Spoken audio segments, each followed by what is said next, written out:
Bonjour tout le monde, j'espère que vous allez bien. Donc aujourd'hui, nous allons aborder la production écrite. Nous allons voir comment vous pouvez vous améliorer en expression écrite.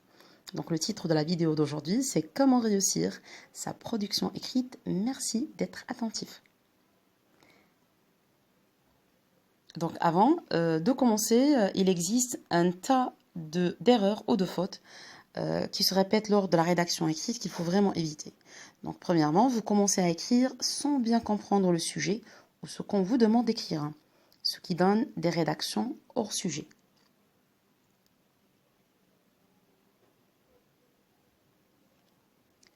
Deuxièmement, il y a certains d'entre vous qui commencent à écrire directement sans utiliser un brouillon, ce qui génère des rédactions et des expressions écrites pleines de fautes.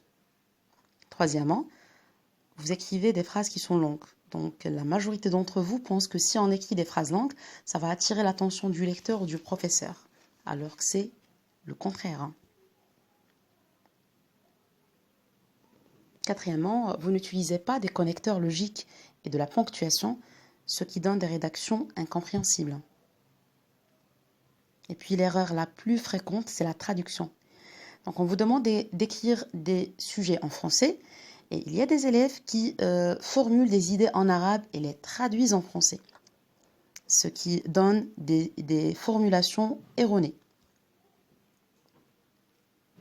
Et puis, vous écrivez sans relire ce que vous avez écrit.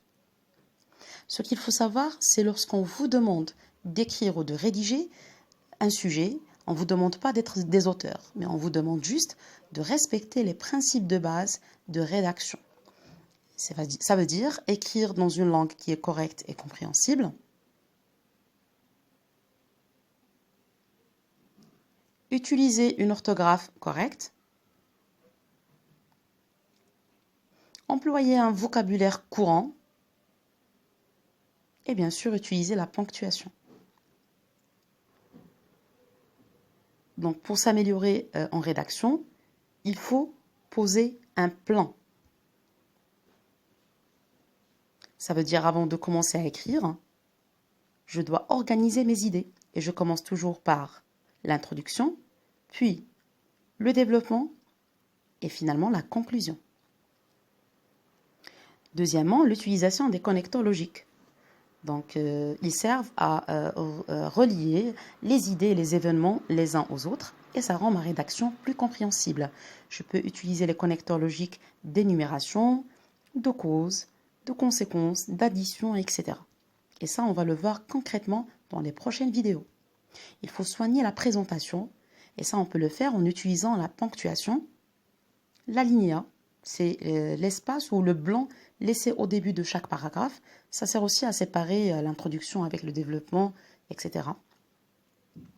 Et finalement, la majuscule. Il faut écrire des phrases qui sont courtes et simples. Il faut vraiment simplifier pour éviter les erreurs.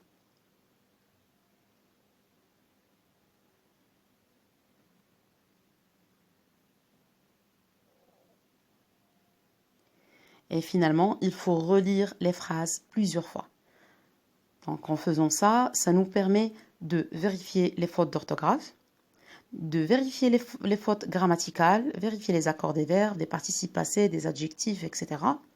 De détecter les répétitions et de les éviter.